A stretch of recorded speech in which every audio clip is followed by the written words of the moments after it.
One night of total collapse has left a historic club spiraling into its darkest crisis in over 30 years. What happened with Chelsea this time was very difficult, to the extent that the manager Liam Rosenior himself said it was the hardest night he had faced since taking over the team following Enzo Maresca at the beginning of the new year. This is not just talk, it comes after a heavy 3-0 defeat against Everton, which made the situation even more chaotic than it already was. The team has entered an extraordinary downward spiral of negative results, losing 4 consecutive matches across all competitions. This is something that has not happened to the club since the year 1993, meaning we are talking about a genuine crisis rather than a passing slump, especially since it follows a humiliating exit from the Champions League against Paris Saint-Germain with an aggregate score of 8-2, followed by a home defeat at Stamford Bridge against Newcastle. Thus, the situation has accumulated and placed pressure on everyone.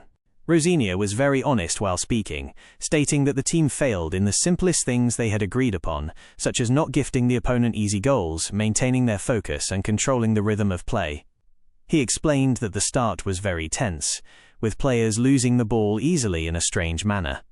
Afterward, they tried to come back and actually gain some control, reaching the opponent's areas and creating chances, but the problem was the lack of clinical finishing in front of the goal, which is a fatal point.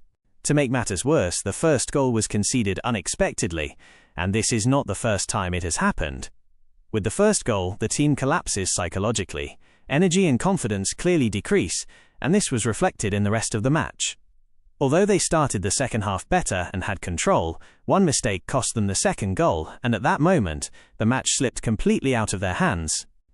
Among the things that drew attention as well was that Rosenior highly praised the Everton goalkeeper Jordan Pickford, saying he made a world-class save that could have changed the course of the match if they had equalised then, because football, as he said, is based on momentum, and they simply did not have that momentum.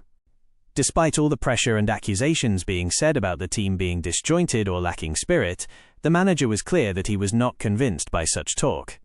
He emphasised that there is no lack of effort, desire or belief among the players, and that this is merely a bad period any team can go through. However, it is clear that the problem is somewhat deeper and requires significant work to be fixed before the season is completely lost.